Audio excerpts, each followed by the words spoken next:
Hi everyone, welcome back to Diksha's education hub. तो आज हम मुस्लिम कम्युनिटी से रिलेटेड जो हम मूवमेंट्स पढ़ रहे हैं उन्हीं को कंटिन्यू करेंगे।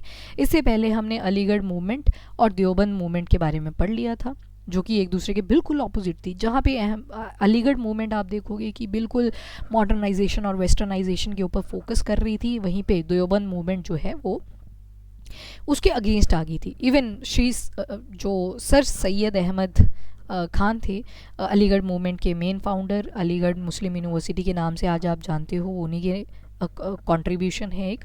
तो उनके अगेंस्ट फतवा भी जारी किया था देवबंदीज़ ने, जो देवबंद मूवमेंट के मेंबर्स हुआ करते थे। तो आज हम स्टडी करेंगे about the Ahmadiyya movement. Ahmadiyya movement के फाउंडर हैं Mirza Ghulam Ahmad. Ahmadiyya movement founded by Mirza Ghulam Ahmad और 1889 में काफ़ी ज़्यादा पॉपुलराइज होती है। जो फॉलोअर्स थे अहमदिया मूवमेंट के, वो रिफॉर्म्स में बिलीव करते थे और किसके आइडिया पे चलना चाहते थे? प्रॉफिट मोहम्मद। मतलब पॉजिटिव रिफॉर्मिस्ट थे एक तरह से। प्रॉफिट मोहम्मद के जो आइडियाज़ थे उनको पॉजिटिव नोट पे ये चेंज लेके आना चाहते थे। तो छोटी सी मूवमेंट थी, ज़्यादा कुछ था नहीं अभी। Reform among Parsis. पारसीज के अंदर अगर रिफॉर्म्स देखेंगे तो इसमें आप मेन नाम देखेंगे, दो हैं, फर्दोनजी और Naoroji and S Bengalee. Furdoonji Naoroji and S Bengalee, इन दोनों ने फाउंडेशन करी पारसी रिलीजियस रिफॉर्म एसोसिएशन की। ईयर है यहाँ पे 1851। तो अभी तक हमने सिर्फ दो मूवमेंट्स पढ़ी, कौन कौन सी? एक है अहमदिया मूवमेंट, मिर्ज़ा गुलाम अहमद इसके फाउंडर हैं, 1889 में इसका सेटअप हुआ है। प्रॉफिट मोहम्मद जी के जो आइडिया हैं उनमें ये रिफॉर्म्स लेके आना चाहते हैं, मतलब थे हैं, समझ लो आप। हम प्रेजेंट में इसलिए फीलिंग लेने के लिए बोल देते हैं जैसे अभी चल रहा हो।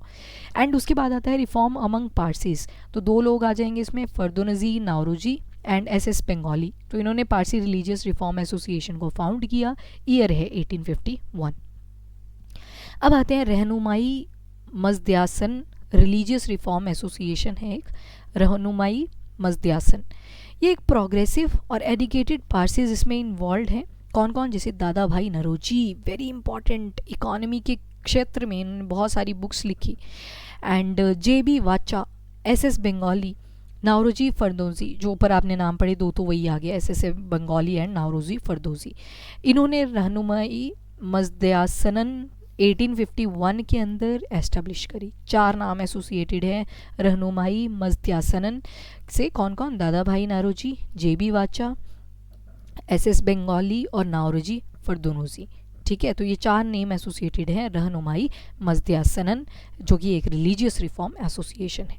मेन एम कहाँ पे है? तो जो ज़ोरेस्ट्रियन है उनके रिस्टोरेशन पे। ठीक है, जो उसकी प्योर फॉर्म थी ज़ोरेस्ट्रियन की, उसको दोबारा से रिस्टोर करना, that was the main M of this movement.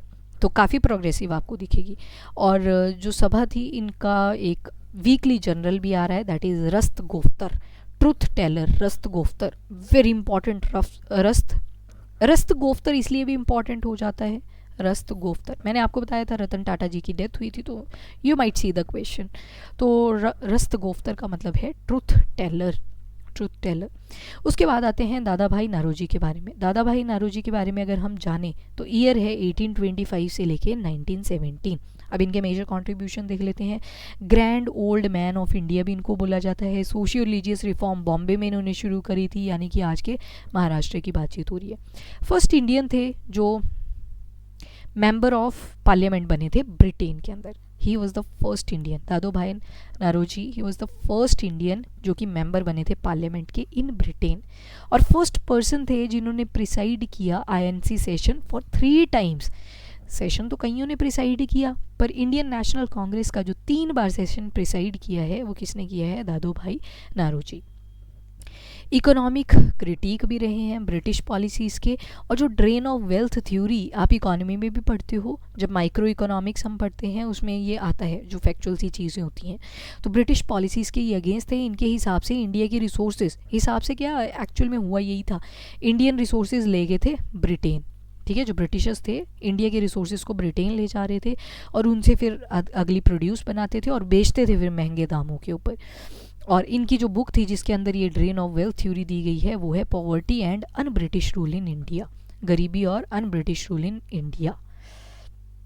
अब कुछ रिफॉर्म सिक्स में भी चल रहे हैं, ठीक है, सिख कम्युनिटी के अंदर भी चल रहे हैं, पर एक बार ऊपर की रिवाइज कर लेते हैं। तो अभी हमने देखा रहनुमाई मजदयासनन के बारे में, रिलीजियस रिफॉर्म एसोसिएशन है, 4 लोग इसमें इन्वॉल्व हैं, दादा भाई नौरोजी, JB वाचा, SS बंगाली और चौथे हैं नारोजी फरदोसी। 1851 में ये रिफॉर्म एसोसिएशन आती है। तो जो ज़ोरास्ट्रियन हुआ करते थे उनकी रिस्टोरेशन करना, यानी जो पारसीज हैं उनकी प्योर फॉर्म में दोबारा से वापस आना। वीकली जर्नल इन्होंने चलाया, दैट इज़ रास्त गोफ्तर। दादा भाई नारोजी 1825 टू 1917 का टाइम पीरियड है। Grand old man of India भी इनको बोला जाता है। ड्रेन ऑफ वेल्थ थ्योरी किसने दी? तो दादा भाई नारोजी ने दी। फर्स्ट ऐसे इंडियन हैं जो मेंबर ऑफ पार्लियामेंट बने थे, पर ब्रिटेन की पॉलिसीज़ के अगेंस्ट हैं। फर्स्ट ऐसे मेंबर हैं जिन्होंने INC इंडियन नेशनल कांग्रेस को 3 बार प्रिसाइड किया, तो इंपॉर्टेंट हो जाते हैं। और इनकी बुक देखोगे तो poverty and un British rule in India आ जाएगा। अब चलते हैं हम सिख मूवमेंट्स की तरफ।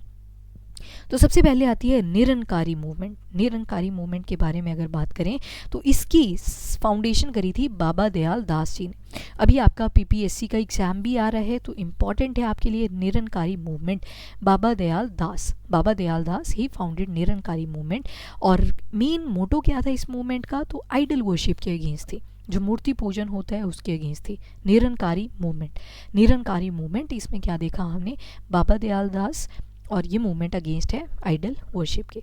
इसके अलावा आती है सिंह सभा की अगर बात करें तो ठाकुर सिंह संधनवालिया और ज्ञानी ज्ञान सिंह, इन्होंने फाउंडेशन करी थी सिंह सभा की। ईयर आ जाएगा 1873। सिंह सभा 1873 में फाउंडेशन हुई है। किसने करी है? तो सिंह सभा की फाउंडेशन करी ठाकुर सिंह संधनवालिया और ज्ञानी ज्ञान सिंह जी ने। लोकेशन अगर बात करें तो अमृतसर पंजाब आ जाएगा। इस सभा का मेन एम था कि वेस्टर्न एजुकेशन को इम्पार्ट किया जाए सिख कम्युनिटी के अंदर।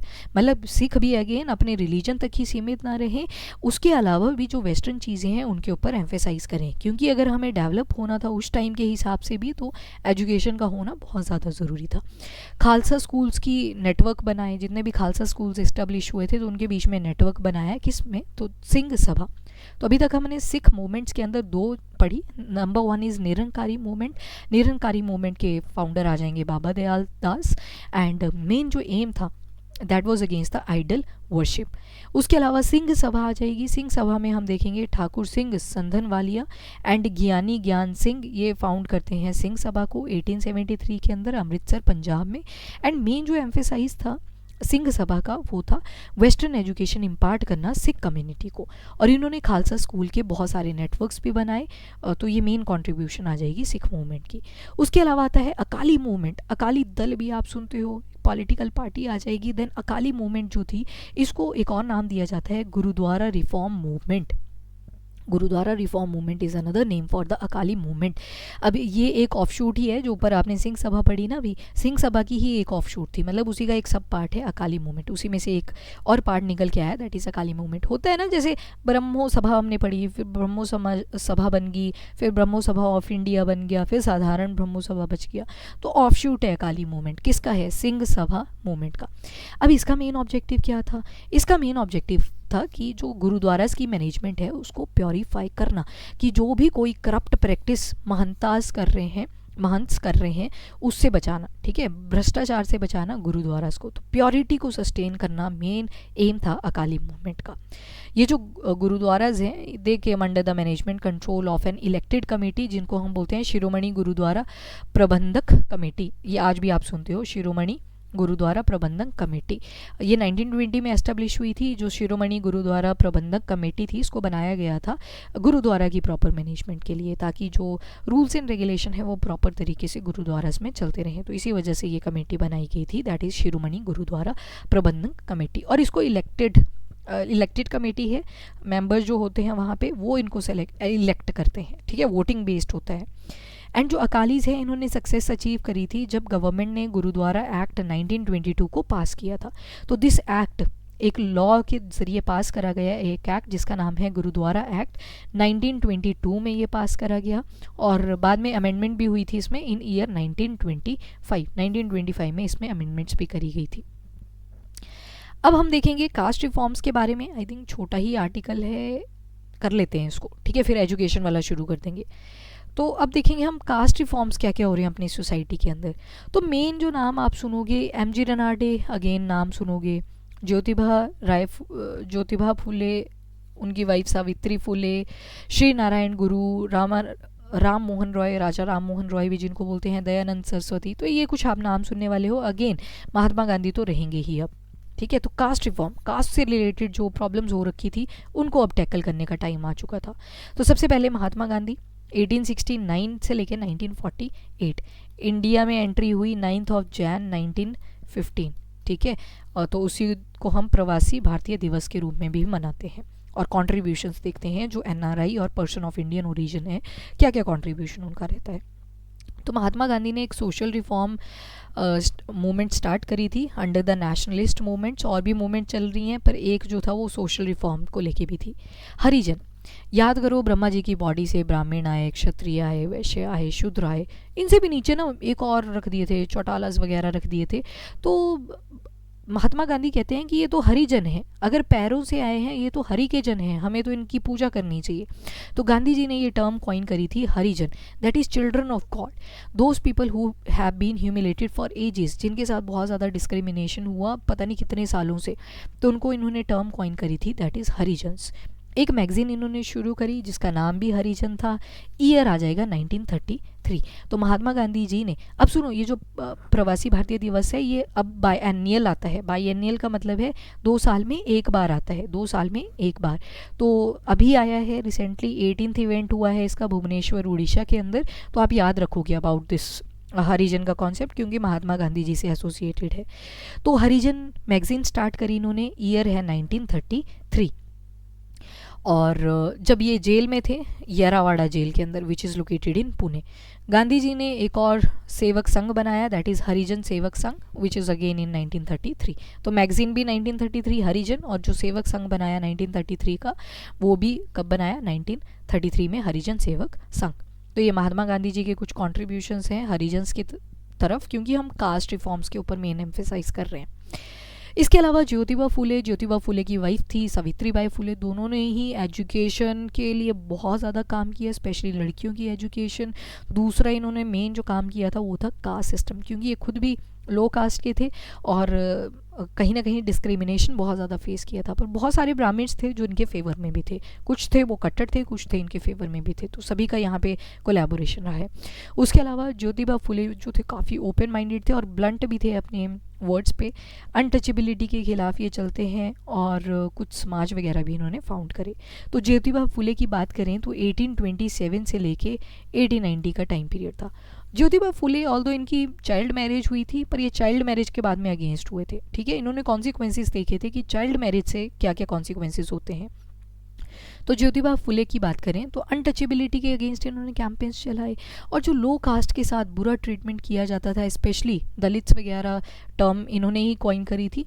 तो ये सब जो कैंपेन्स थी किसने स्टार्ट करी थी, ज्योतिबा फुले। सत्यशोधक समाज की फाउंडेशन करी 1873 में, लोकेशन है Pune, which is in Maharashtra. Main task था फुले की ऑर्गेनाइजेशन का जो अप्रेस्ड क्लासेस हैं उनका अपलिफ्टमेंट।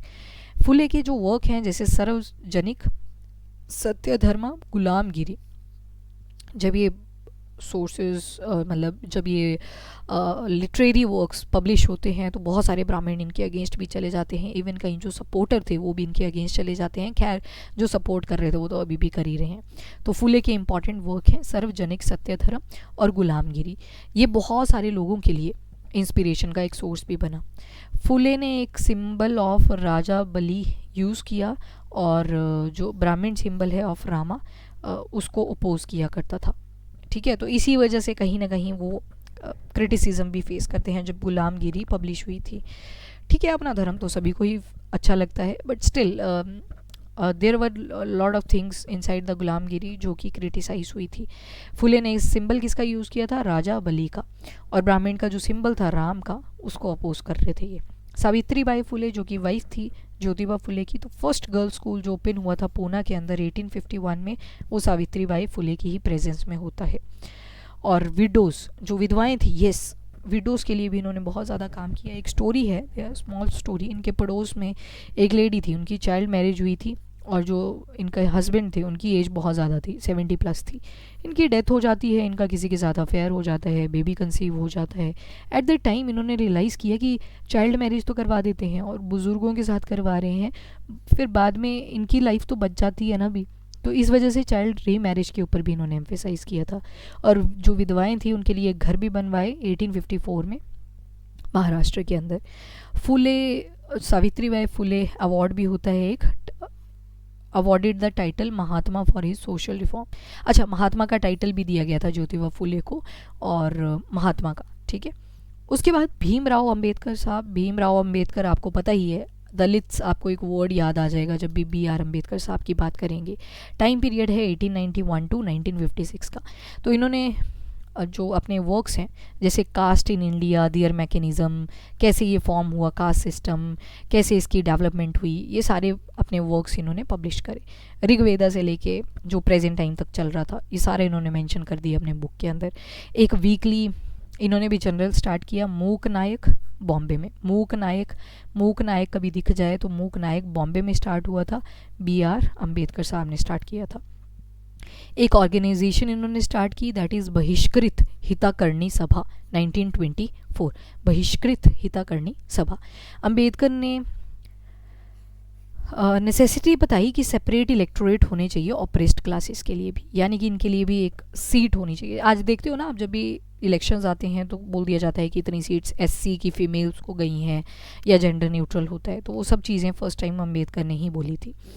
तो जो पॉजिटिव डिस्क्रिमिनेशन भी हम पढ़ते हैं, ऑल्दो फंडामेंटल राइट्स में इक्वालिटी की बात करी जाती है, बट पॉजिटिव डिस्क्रिमिनेशन आता है इन्हीं के कॉन्टेक्स्ट में। पूना पैक्ट साइन हुआ था 24 सितंबर 1932। पर एक बात याद रखिएगा, अंबेडकर साहब ने ये जो रिजर्वेशन सिस्टम था ये सिर्फ 10 सालों के लिए बोला था, बाद में ये पॉलिटिकल हो गया, वोट बैंक ही बन गया लोगों के लिए कि ये बढ़ता गया, आगे बढ़ता गया। ऑल्दो आज के टाइम पे आप क्रीमी लेयर के बारे में सुनते हो, ठीक है। क्रीमी लेयर मतलब जिनको ये इस कोटे से काफ़ी ज़्यादा फ़ायदा हो रखा है, अब ज़रूरत नहीं है उस रिजर्वेशन की, बट खैर ये पॉलिटिसाइज हो चुका है, बाद में बात करेंगे इसकी।